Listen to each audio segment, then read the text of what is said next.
I was straight-lined. I mean, totally straight-lined, out of my body, dead for an hour and a half.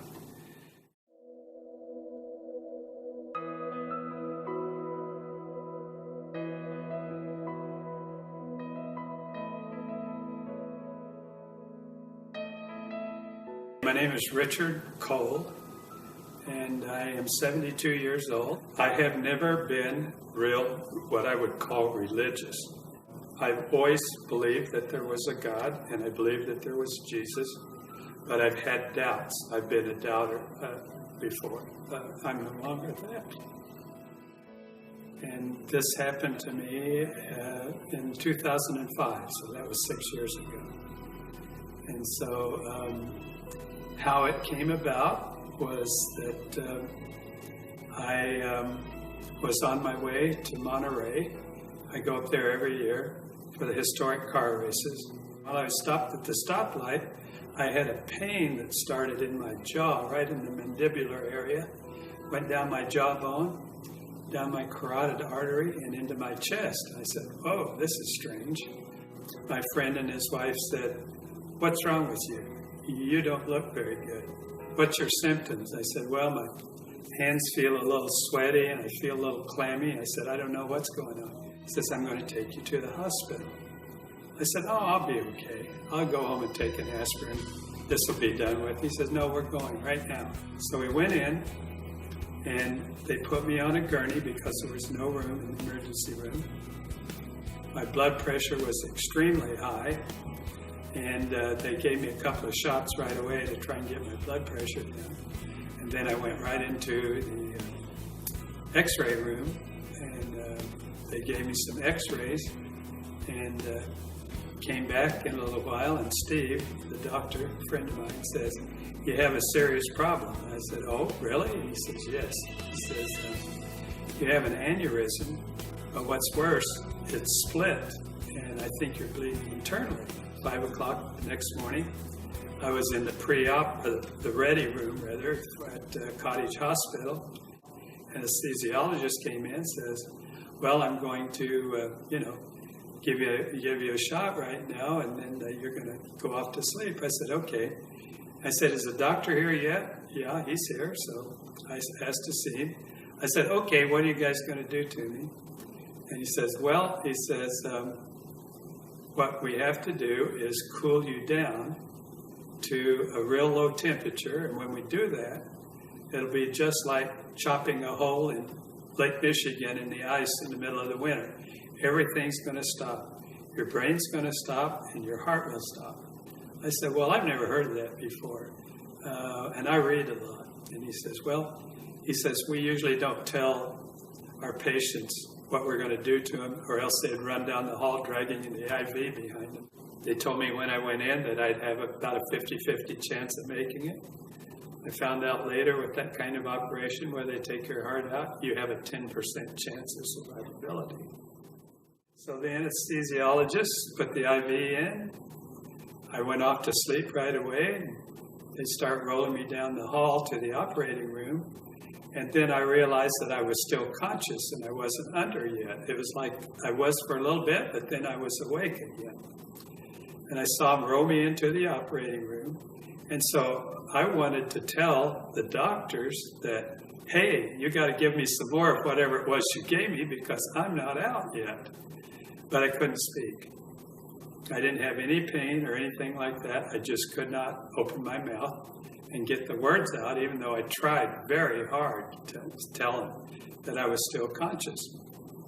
So I'm laying on the table, and there are 3 doctors standing over me and 2 nurses, and they all have their gowns on, their masks on and everything. They're ready to go.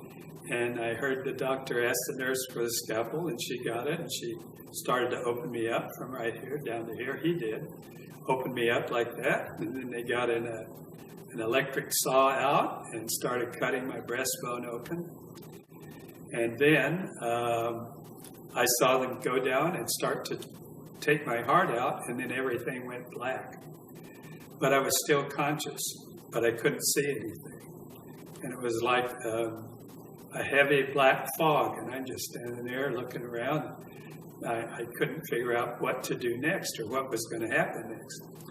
Right then, 2 beams of light came over my right shoulder, so I started to turn around and look over my shoulder to see where it was coming from. And then I heard a voice, and the voice was very authoritative, not loud, but he says, "Don't turn around." And I'm thinking, well, why not? And he says, "Don't turn around, because if you see my face, you'll have to stay here." And he says, "Now, that'll be okay if you stay here, but I have a job for you, and if you disobey me, I won't be happy." And he says, "You don't want to see me unhappy." So I said, "Yeah, well, okay, I better pay attention and do what he says." And then I said, "I know who you are." He said, "Oh, you do?" And I said, "Yeah." And I said, I've got a little problem. I've got a little pet peeve. I've got a little bone to pick with you." He said, "Well, what is it?" He wasn't mad or anything, just normal speaking voice. And I said, "Well, I know that a new generation is born every 10 years. And I know that if you take the square root of 3 generations, it only goes back to about, I think it's about 589 years.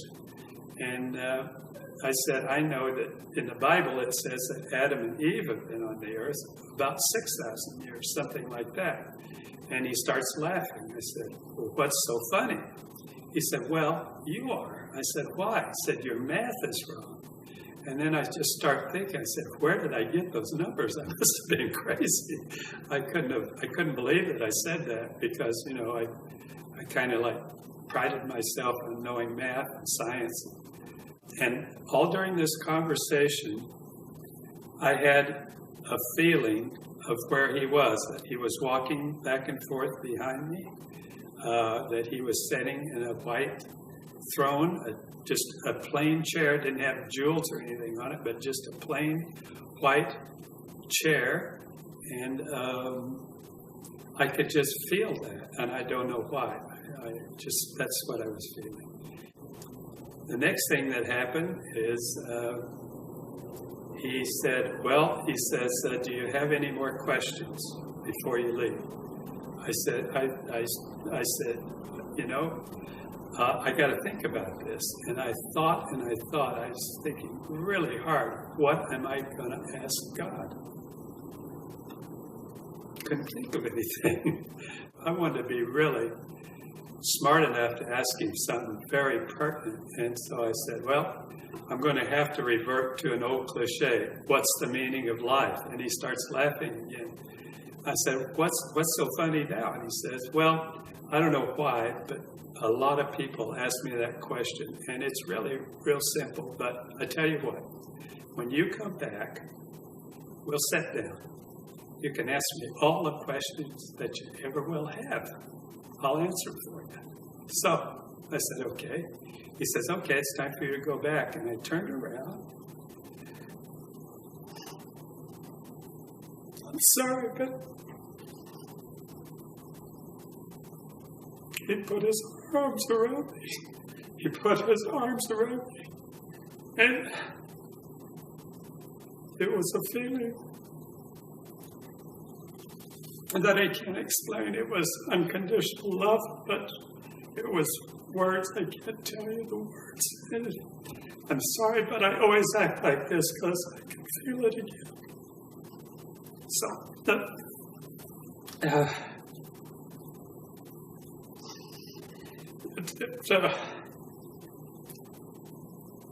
it changed my life. And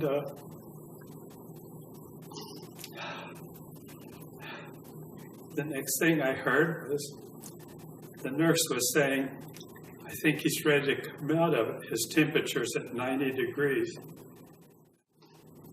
9 days later, I was discharged from the hospital. First thing I wanted to do was go out and tell everybody I knew what happened to me. And I found out right away that was the wrong thing to do. Some people were okay with it. Some people just turned around and walked away from me as fast as they could. They were scared to death. They thought I'd lost my mind. But I'll have to tell you that my life has changed completely. I'm no longer afraid of death. All the problems that I thought were problems are all gone. I don't have any problems. I don't have anything that gets me down. A week later, a guy came in that I knew, and he said, I heard about your experience. I said, yeah, it happened. He said, I heard that you were, you had a near-death experience and that you were out for about an hour. And I said, yeah, that's true. And he said, well, the same thing happened to me. And I said, and then I asked him what the meaning of life was. And he says, oh, that's easy. It's all about love. That was the perfect answer. So I got that message right away. Now, I study the Bible, and it's taken me a long time. I've been doing it for 6 years. I'm up to Matthew. I've translated every word from the original manuscripts into English. I was baptized recently. People ask me questions about that. Well, why are you getting baptized now? And I said, because it's the right time. I don't know what else to tell them. I don't believe that you have to be baptized to go to heaven, but I know one thing. I want to follow what Jesus did. He set an example. I want to, so I did.